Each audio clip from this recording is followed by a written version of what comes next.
Teens Talk Show is all about discussing topics that aren't talked about in our community or they are spoken from by the older generation.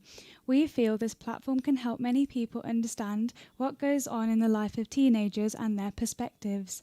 We now also want to introduce more topics on our show about hobbies and activities that you guys may be interested in. We hope we can inspire you guys to message in any questions you have. If you want to call in, our telephone number is 01902 972 150. And if you would like to text any messages, text on our WhatsApp number 074 40 420 432. But remember, you cannot call on WhatsApp. So today is our third episode on our extracurricular series. If you're interested in learning what extracurricular activities are, you can watch our previous episode where we discuss many different types of extracurricular activities, why they are important, and how they can benefit us. You can also watch those episodes on Facebook, and it would be greatly appreciated if you could leave a like and a comment. You can also listen live on our app, which is Ramadan Radio Wolves app, and you can also listen via the website, which is www.ramadanradio.com. You can also search on the internet www.radio.net, and you can listen to our program there. In today's episode, we will introduce what different activities there are and how they can benefit you in the future for your desired career. Instead of discussing them in a more general sense, we will go more into detail about which activities pair with each career. So for our first point that we have is animals and nature. So one of the things that you can do if you have a passion for animals and nature, is volunteer with animal charities. If you hope to work with the animals in the future, for example, work in vets, zoos, or even animal charities like the RSPCA, one of the best things you can do is offer your services as a volunteer at the local animal shelter. Most charities manage work experience students and volunteers on a branch-to-branch basis, so the best way to get more information is to get in touch with the charity directly. Their contact details can be found by a quick Google search for animals charities near me. You can also work at a local farm. Volunteering or working on a farm isn't just useful for you who want to work with animals. It can also be a great addition to your CV if you're interested in any kind of outdoor-based careers. So farm work can vary depending on the sort of farm. So there's 3 different types of farm. One is arable farming, which is growing crops, e.g. wheat and barley. The second one is pastoral farming, and that's raising animals, cows and sheep. Mixed farming is both arable and pastoral, but it tends to involve getting your hands dirty. There might not be many options to choose from depending on where you live, but it's always worth looking online to see if there's any farms in your area. There are also maybe some stables nearby which are a bit more common in towns and cities than farms. I'm so surprised with all the different types of farms. I always thought them as being like animals. Just animals. Yes. So another thing you can do is volunteer with the Natural Trust. So volunteering with the Natural Trust can open so many doors for you. Not only are you boosting your CV, but you're doing it by spending time in some of the most beautiful areas in the country. And as a volunteer, you'll receive training, get your expenses covered, and have free entry to most National Trust properties. To learn more about the opportunities near you, look at the National Trust website. As an animal lover myself, I've always, when I was younger, loved to go to farms where they would give you opportunities to actually handle with the animals. Yeah. And even in the farm that I went to, go horse riding.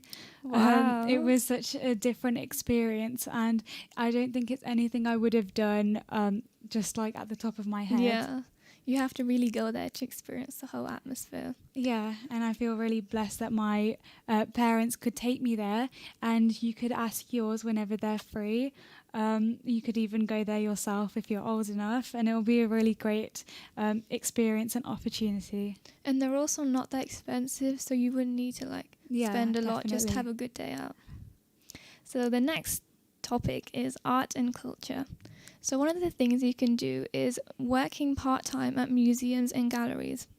To get a good graduate job in art and culture industries, it will really help if you not only visit art galleries and museums in your spare time, but also work or volunteer at them. Although a lot of cultural work opportunities for students are voluntary roles, paid part-time jobs occasionally pop up. Make sure to make the most of the job adverts on big institutions' websites and reach out to the smaller places to directly ask about vacancies. And if you work at a museum or gallery, you'll likely get invited to fun events like exhibit openings and talks.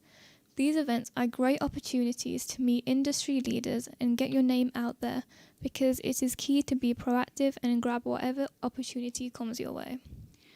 Organise your own exhibition. Setting up an exhibition will show loads of skills which employers look for, like teamwork, initiative, organisation, self-motivation and timekeeping, and the list goes on. There are a lot of different factors you have to think about. For example, like hiring an exhibition space and sourcing, transporting, and looking after the artwork or artifacts. With this in mind, it's a good idea to not do it completely by yourself, especially as revision and exams are still a priority. This step is more catering to university students, as they will have more access to the opportunity like this. Even if you don't particularly like museums, you may think that they're quite boring. Yeah. I know that, like myself, I wouldn't choose to go to a museum. But there's so many different aspects that bring, especially with hosting your own exhibition, that you may have never even thought of. Yeah, because in London there's so many different types of museums and they all bring out different exhibitions, so you can always find something that you may be interested in. Yeah, it's also like the conception of museums is all about history, but there's so many modern day art and pop some of museums. them talk about the future and all of that. Yes. The next one is consultancy and finance. So if you're interested in consultancy and finance, what you can do is work hard at your hobbies. In consultancy and finance, qualities like drive, proactiveness, and even competitiveness are desirable in applicants. While it's super important to be a team player, you'll also need to prove that you aim to do well in pretty much everything you set your mind to. Ideally, employers will want you to see that you've got a wide range of hobbies outside of work. Outside of academic life, you might also be a talented musician, a sports person, or a top student chef. By working hard to improve at your interests and achieve results, you'll be able to show employers that you've got the success-driven mentality they're looking for. With doing things out of academic life, it really helps reinforce the skills that you do learn in school, but also build on skills that you've picked up outside of school, maybe from your family or from your friends, that you don't actually cover within school. And it can help you with so many different things that you may not know of. And it can help you discover so many different talents you may have not known about before. Yes. So our next topic is government and politics. So get involved with student politics. If your passion is to become the next PM, you need to show that you consider politics to be not just a job, but a massive part of your life, because that's what it will become as a leading politician. Get involved in student elections and political groups as well, and may even start your own website and blog about politics. Ultimately, you'll need to get your voice heard and show that you care. Many times people think that politics is a bad thing, especially with what happens with the government and even just within different friendship groups. And there's always arguments about politics. Yes, and it's not always a bad thing. It can be really It can bring out your confidence and make you motivated. And it's also important to be like aware about what's going on. Yeah, it's especially with seeing different aspects, different sides of the story, and it's not always like politics within the government. You can have like with the school council, Yeah. and you can take part and have your voice heard when other students may be shy or Yeah. not willing to actually stand in front of so many people. And you could make a change to so many different people in your school. Yes, it's like with our school, we do have a school council. In year 7, I remember so many, literally everybody wanted to apply for school council. So we would write our little speech and then we would get our friends to ask them to vote for us. Yeah. And there was a few arguments because there would be like 3 or 4 people from the friendship group who wanted to go for the school council. Who would you vote for? And you only had one vote. So it starts from a young age, but if you have an interest, you can be really good with public talking. Yeah. It really does help. So another thing that you can do is start campaigning locally. If you're a loyal member to a political party, why not volunteer to help out with campaigning at near election periods? Whether giving out leaflets, campaigning is a great way to show your dedication. And better yet, you can also make some great connections in the process. Interested in making a difference in your school community or on a larger scale through politics, you can look into the school council, The student government, and also the community government. Now, as we said before, that it's not always about the politics that happen within like the Houses of Parliament and things like that. There's so many different things that people campaign for. For example, with animals, Yes. especially like with animal cruelty, it's a big thing that's rising in our day. Right now, and people do need to actually understand the relevance of it. definitely. Animals are such a big part of our life, even though we may not realize it, and they do need to be protected because they don't have a voice. Yeah, so obviously they need humans to actually make a change for them. Because if we're the ones ruining their lives, someone has to stand up. Yes, it's also like with the amount of industry and pollution that we emit, also with the water, the seas and the oceans, the amount of plastic that goes in there every single day. It's unbelievable to actually think. Everyone should take time to actually research and watch documentaries about all the different things that happen because so many people are unaware. Yeah. In this time, with lockdown, how everyone is travelling less, there's less pollution emitted into our atmosphere. It's like nature's restored itself on its own. Exactly. Like cities that were so polluted are so visible and vibrant. So much of the plastic that was in the oceans have disappeared. And that's like one of the positives of this lockdown. Yeah, and people are like, the animals think if we're even here because we're trapped in our houses. So it's like, it's not a win-win situation for everyone as our economy is going down, but it is a really good opportunity for nature to like replenish and help itself. Yeah, and there's so many different campaigns going on right now. So for the Black Lives Matter movement, for the Yemen movement, and for Palestine. So there's so many different like problems in the world, and people are reaching out and they are making a difference slowly. Yes, definitely. So the next one we're going to talk about is foreign languages. So if you're thinking about doing foreign languages in the future, one of the things you can do is go traveling. This one sounds too good to be true, but traveling actually makes you more employable. One of the reasons being is that it encourages you to learn new languages. The most effective way to learn a new language is to immerse yourself in a country and culture. It covers letters and interviews. Talking about your travelling expenses could really help you to get noticed. So you can touch up on your language skills over a summer holiday, on a study year abroad, or even a gap year. The second one is to work as a freelance translator.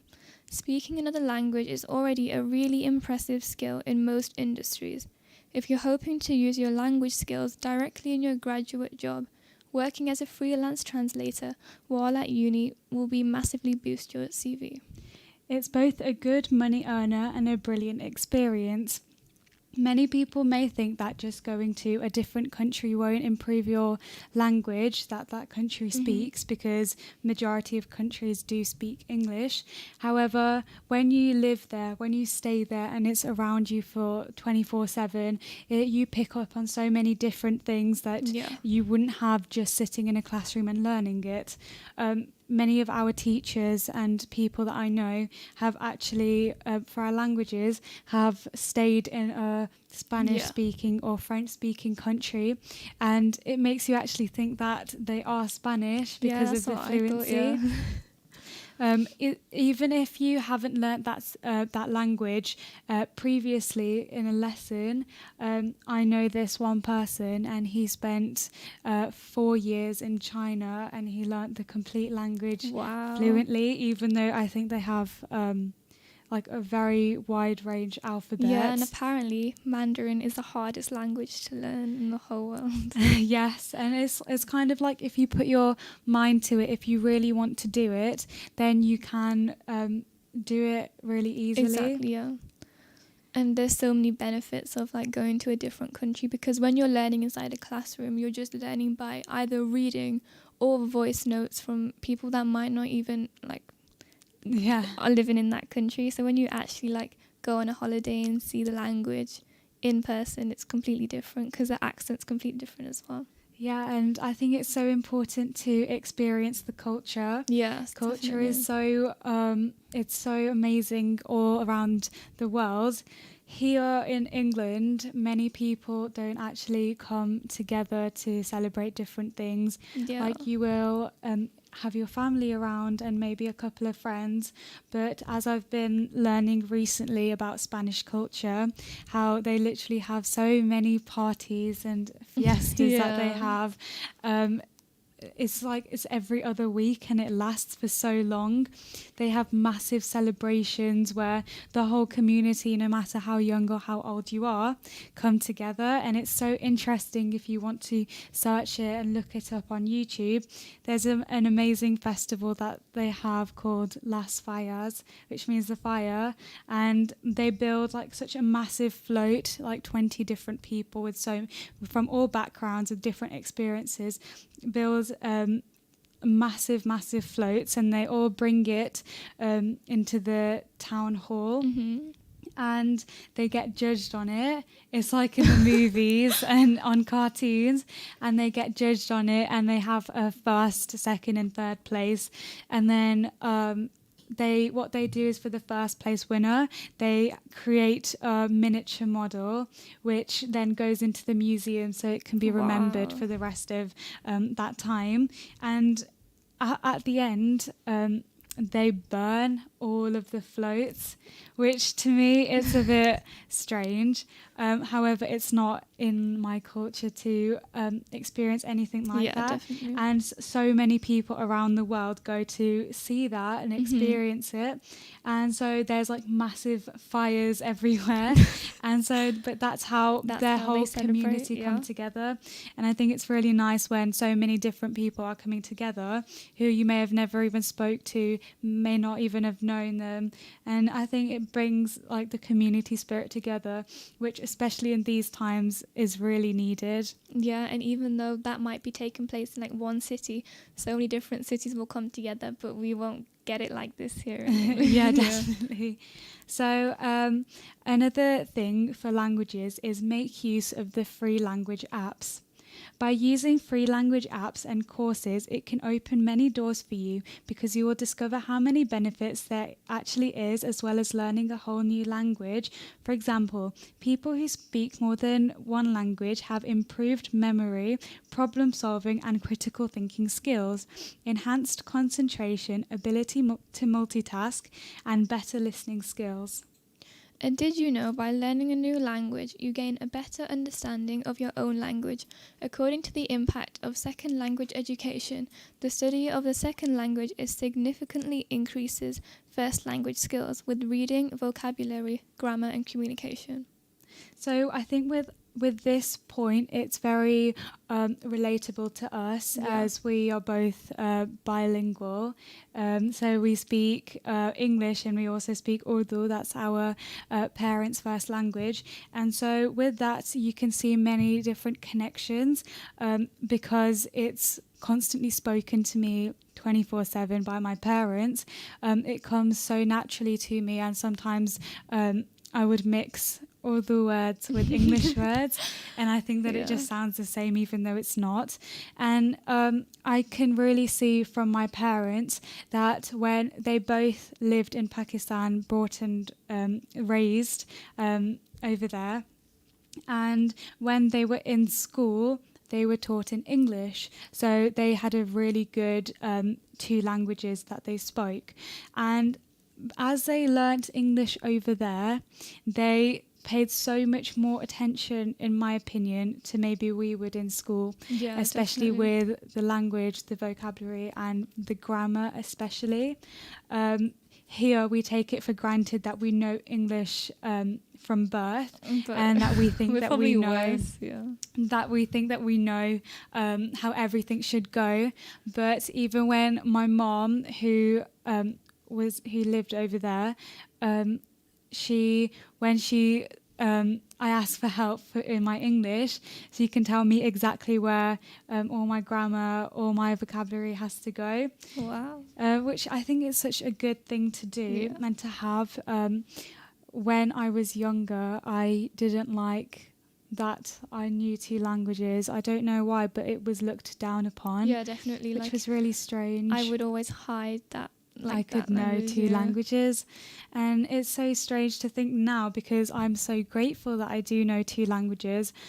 So many of my friends actually come from the same background as me, but only know English, and they're literally trying their hardest as they're in university now to pick up the language. But the older you get, the harder it is to pick up that language when the other work that you do is so concentrated, like in university. And you don't really get the time to develop the language, the accent, and when you get older, you feel more embarrassed to make mistakes as when you were younger. I think that was my biggest problem, that when I was younger, I was embarrassed to talk if I had made a mistake. I make mistakes in every single sentence. But I feel like when you're younger, it's better because everyone understands that, yes, you're just learning it, instead of, oh, you should know it completely. And that's a really important thing to me, that with my children, if in the future, I would want to give that ability for them to talk in that language, because I feel it's a big part of my inheritance, and it will be for theirs too. And also, like in school, since we're like studying Spanish, when you're actually learning it, they tell you so much about like the background of the words in Spanish, and then you translate it to English and you're like, oh, because for Spanish there's so many different words for like the same word in English, and you realize, wow, English is such a weird language as well. Yes, that's the same thing that my parents say too. We have so many different ways of saying each family member, so you can distinctly point out who you're talking about. But here, everyone's called auntie or uncle or granddad and grandma, and then they're like, oh, on your mom's side or your dad's side. But when they're speaking the language, it's not the case. And in Spanish, there's so many different words for one word here. Yeah. And it's also like the context that you use it in. So I think we are coming to a break now. So we'll quickly recap what we have covered. Yep. So we've covered topics as animals and nature, the different types of things you can do. So that being volunteering with animal charities and working on local farms. We have also discussed art and culture, how you can work part-time at museums and galleries, and you can organise your own exhibitions to show different people and employers your skills that you have learned. Yes, and we've also done consultancy and finance, in which we talked about working on hobbies and all the different skills you can gain from working on your hobbies. We've also talked about governments and politics, where you can get involved with student politics. You can start campaigning locally, and it doesn't always have to be about political topics. It can be about literally anything that is less spoken of that should be brought to people's attention. It's mainly just about making a stand and having a speech behind that. And then we've also talked about foreign languages, and those hobbies are going travelling, work as a freelance translator, and making use of free language apps. So after the break, we will be talking about medicine and healthcare, science and technology, sports coaching and personal training, writing and the media. And we will be talking about music, performing arts and social activism. So we hope you stay till the break.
Assalamu alaikum, you are listening to Ramadan Radio. I am your teen host Shehreen. And I'm your teen host Lybah. Welcome back to our Teens Talk Show. So our number, if you want to call into our studio, is 01902 972 150, and our WhatsApp number is 07440 420 432. We would greatly appreciate if you guys could send in any topics you want us to discuss or any questions you have on what we're discussing right now. And remember, you cannot call on WhatsApp. You can also watch on our Facebook Live, and it would be greatly appreciated if you could leave a like and a comment. So what we were discussing before the break is different extracurricular activities that pair with specific careers. So the first type of career we were talking about is to do with animals and nature, in which we talked about how you can volunteer with animal charities and you can work on local farms or volunteer with the Natural Trust. We were also talking about art and culture. You can work part-time at museums and galleries. You can organise your own exhibitions, which help your employees to see all the skills that you have gained. And we also talked about consultancy and finance, in which we spoke about working hard at your hobbies, which can develop your skills for the future. We also spoke about governments and politics, so you can get involved with the student politics, you can start campaigning locally, and also remember that politics isn't always a bad thing. You can campaign, you can talk about anything that you like that is under-discussed. The next one we talked about was foreign languages, and in those you can go travelling, work as a freelance translator, and mostly make use of free language apps. So now what we will be talking about is medicine and healthcare. So you can volunteer in care and nursing homes. Getting the grades for a degree relates to medicine is hard in itself, but helping out in a care home or nursing home is in your spare time could make it look good on your CV. Volunteering part-time in care homes is a great way to build experience working with sick and vulnerable people, and it's incredibly rewarding work. It also demonstrates your compassion, which is essential for a job in healthcare. A simple online search will pull up thousands of care home opportunities for you to apply for. Similarly, there are also lots of charities like Age UK which allow you to become a befriender to keep an elderly person company in an hour or so each week. My sister has done this. So basically what she would do, she would go to a care home every Saturday, and then she would only spend like 2 hours there, and then there'd also be like a group of teenagers there that she would do it with, and she'd spend time with the elderly, play games, there'd be animals there sometimes, and that's what she would do like every week for like a few months. So it doesn't take that much of your time, and it looks really good on your CV.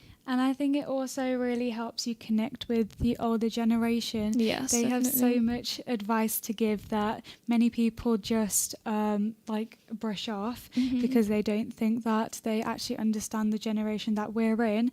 However, they've seen so much more than we think. Many people who have gone through the World War II are still around, and they've experienced a lot more difficulties, which can really help and benefit us, especially in the times that we're in.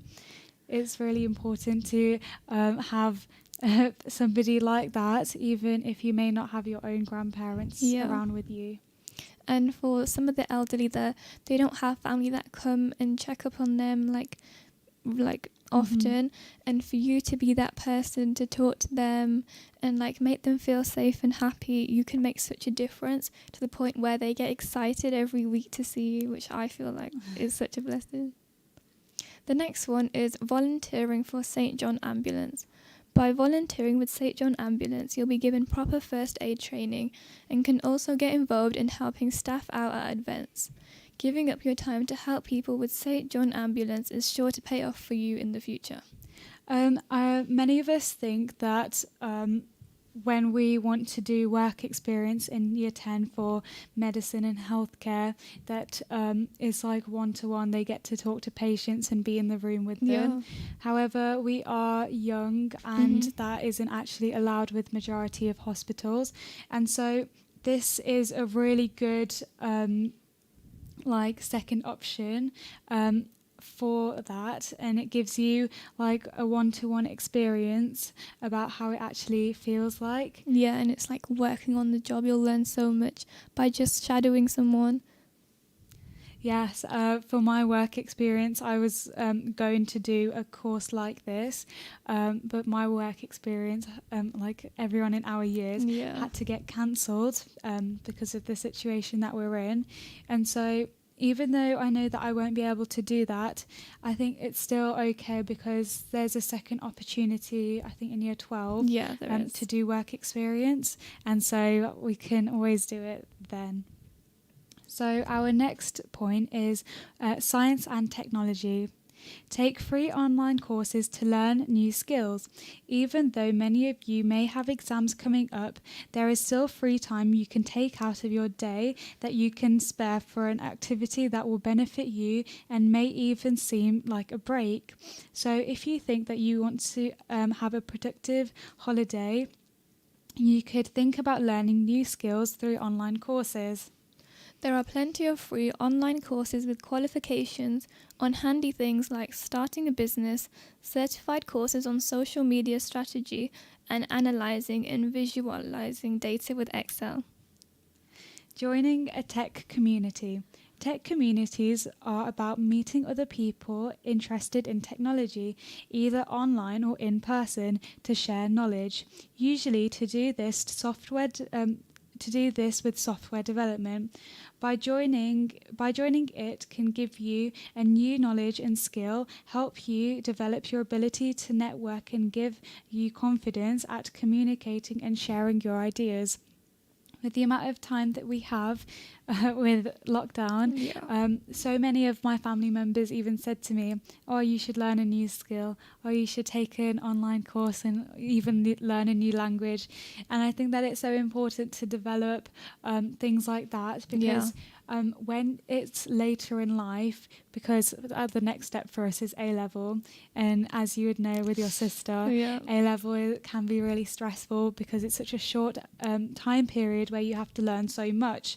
The next step is university, which is as hard or even harder. So this time that we have right now is so precious, and it literally feels like it's flown by. And for me, honestly, it feels like I haven't done anything. So I feel guilty all the time. And it's like we've been off since March and it's now July. It's been nearly 5 months. And you just look back and you think, what have I done? Nothing. And it's like there's so many things I could have done. But even still, we still have 6 months till year 11. We still have that time to change because it's not too late yet. And also, since it's science and technology is all around us, and right now what we're relying on is technology. Yes. So there's so many things you can learn about, so many courses that can further improve your information and stuff. So like for social media, you might think you know a lot about social media, but like there's so many other things that go behind it, like what time you should post, what things attract more, like your target audience. There's so many things involved. Yeah, and it's also like when we were talking the other day that we don't know where technology is going to take us. For us at the moment, the main social media is like Instagram and Snapchat. When we were in year 7, we would always just be on WhatsApp. But now as we've got older, we feel like it's, who even goes on WhatsApp or who even goes on Facebook and things like that. But we were discussing, imagine in the next 10 or 15 years, if Snapchat and Instagram are the same as we feel about WhatsApp and Facebook now. And it's so crazy to think that with us, it's the same as our parents would have thought, that Facebook is the new thing and it's so trending and popular. But now that there's new apps, it's become old. And everything's always going to be evolving. You just need to keep up, I think. Yeah. The next one is sports coaching and personal training. The first thing you can do is join sports clubs, which we talked about last week. For anyone wanting to work in sports and fitness, employers will likely take it as a given that you've joined some sports teams. Join as many as you can and don't be afraid to try a sport you've never done before. Showing you're willing to learn a new sport will only go in your favour in job interviews. If you're keen in getting into coaching, plenty of sports teams will be able to offer you this opportunity. With sports, it's so important to practice. Yeah, practice. Practice is the main key to make you better. When we said previously that you can join as many sports teams as you can, don't feel that that's obligatory to actually become a coach, but also don't think that you need to join every one that you can think of and never get the time to improve specifically on different sports. With personal training, it's more about the cardio work and the workouts, the fitness. And that's so important to know like different body types, how to help different people, because no one's the same and not one routine will help so many people. And with like personal training, there's food and nutrition which goes into that, and training as well. So there's so many different things that go behind one specific career. So the next point is writing and media. If you love writing and communicating, consider getting involved into a media activity to help bring news and information to your school or community. As we discussed 2 weeks ago, we had Alvina as our guest who helped in tell us and inform everybody about the media. And it's so good with communicating with different people who you wouldn't have known, to find out their opinions and their points of views. And just this socialising with other people, it's such a good skill in so many careers. Yeah, and you wouldn't think, when you think of media, you wouldn't think how many skills actually go into it, but there's so many things you can develop and find out. Mm-hmm. So what you can do is you can join with your school or the local magazine or journal company. You can do your school or local newspaper. You can do your school or local radio station. Your school or local television channel. Or your school or local website. The second one is, a love of technology can take you far. If you have a strong knowledge in a particular area, try sharing with the online community. The bonus of these activities is that anyone with an internet connection can do them. There's no need for a school-sponsored club. So you could do blogging. You can do a personal website. Social media. Or even a YouTube channel. Many people, or I feel like many teachers discourage like YouTube or going into YouTube because with YouTube it's really tricky, as well as music, which is going to be our next point, because it's like if you make it, you make it. If you don't, then it's hard. Yeah, definitely, because there's a lot of work you need to put in, and it's like a luck type of thing. Yeah, definitely. Because you're not guaranteed to actually succeed if you don't gain popularity straight away. And it's like people who can gain so many subscribers, millions in like a few weeks, a few months, and some people may be stuck for so long, for so many years. Yes, you have to be so resilient with these types of things, because patience is key, and that's also a really big aspect with the media. You must be patient because people will take their time to discover who you are. Yeah, definitely. And if you give up straight away, you would never know where that career could have taken you. Exactly. You can try and try again, but sometimes it might take too much of your time and you could be trying with something else. Yeah. And with YouTube, like right now, you can see so many creators, like they're really big right now, but they could have said something in the past and that could ruin their whole career. Mm-hmm. So being like in the eyesight of so many different, like thousands, millions of people, it can make you vulnerable so they're in charge of your money, they're in charge of your career basically, and they could take that away. Yeah, and it's like with YouTube, with this situation that we're in with lockdown, and there's the one person, which is his name's, is it Joe Wicks? Who our PE teacher would put his videos on for us to follow. PE with Joe. Yeah, and my sister would actually do them in her PE lessons, and she told me she would get so fed up because he's so repetitive with, he's like so cheerful, should I say. Yeah. And like sometimes you feel like, why do they have to keep on saying things like that? But if you actually look at him, he's such a good example, because he had his I think he's like a personal trainer, or he's like a trainer. Yeah. And he has such a big passion for sports. Yeah. Which is our previous topic. And so what he did was he has a YouTube channel. And during this lockdown season, from the beginning, he's done live streams from Monday to Friday every single morning, to help people get active, to keep them somewhat I actually did insane. those like the first 2 weeks straight. and they're so good, because like the reason my sister would get annoyed at them is actually so motivational when he's so cheerful, and like he advises you to do it with other people, and even if you're not with somebody, he's so cheerful that you feel so motivated anyway. Like I do them by myself, but he's always encouraging, get your whole family, like it doesn't even matter the age, like you could be 3 years old and you could be doing it. And so the reason I brought him up is because he started his YouTube channel beforehand, but the way he did his live streams, the way he would get people from all around the world to come and join in, he's now actually earning millions and millions. He got a really big contract deal just because of something he loves to do, and I don't think he would have ever expected something like this to happen. I never knew about him before that. Yeah, neither did I. And I feel like it's such a life-changing thing to have happened, that it's helped so many people with their YouTube careers, with their media careers.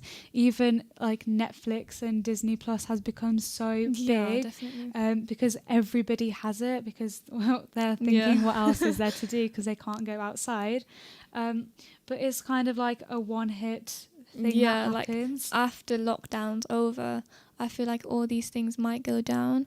But they've like come so far in their career that even if it does go slightly down, they're so big and they're earning. Affect them, exactly. But the thing is, he stayed doing his passion, which was sports and fitness. And if he gave up, he wouldn't have had this opportunity that he has now. Definitely. And so our next point is music. If you want to try playing an instrument or singing, there are many opportunities to try like music-related activities. These are usually available both in your school community and in the wider community. So any musical interests club, the school choir, community choir, concert band, and is it ensembles? I think I looked it up. Ensembles. Yes, which is a group of musicians, actors, or dancers who perform together. Singing lessons, the marching band, jazz band, orchestra, solo music, or even your own band. These are really important for anyone who is passionate about music. As we both know, many of the people in our year group have actually been trying to make their own music. And some of it is good, but some of it does need improving. Yeah, but I like that they're trying. So and I think it's such a good use of their time instead of just sitting around doing nothing. Exactly. So you could laugh at them, but then you think to yourself, what have I done? I haven't come out with any music, so they're doing better than I could ever do. And it's also like you don't always need somebody else to be there with you. You need to remember that you can accomplish so much on your own, but when you do need help, you should ask and you will get the help that you need. Definitely. So the next one is performing arts. Performing arts refers to forms of art in which artists use their voice, bodies, or inanimate objects to convey artistic expression. It is different form from visual arts, which is when artists use paint, canvas, or various materials to create physical or static art objects. Performing arts may include dance, music, opera, theatre, and musical theatre. So the first one you could join is comedy club, There's also choreography, classic film club, dance, film production club, miming. and puppetry. So, with performing arts, it's really about expressing yourself and what you have to show to other people. Because even if you may feel embarrassed, performing arts can really let you out of your shell. Yeah, definitely.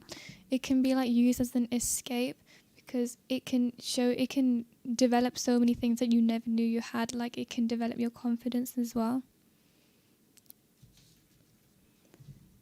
So, if none of the above activities are for you, you're still in luck because you can always create your own extracurricular activity. Almost any hobby can be turned into an extracurricular activity. Starting a business or a website, volunteering, or any unusual hobby can be turned into something that you can write about. What matters most is that it's an outlet for your passion, creativity, and leadership. So instead of thinking you don't do anything interesting, take the opportunity to find a new passion or to turn something you already love into an activity you can share with the world. So, the topics we have covered in our last section of our show is we did medicine and healthcare, in which we talked about volunteering care in nursing homes and volunteering for St. John Ambulance. We also talked about science and technology. And how technology is advancing so much, so it's so important in our daily life. We talked about sports coaching and personal training to join sports clubs. We also talked about writing and media, where you can join so many different platforms with either your school or your local area. We talked about music, in which we talked about how you can make your own music or join a band.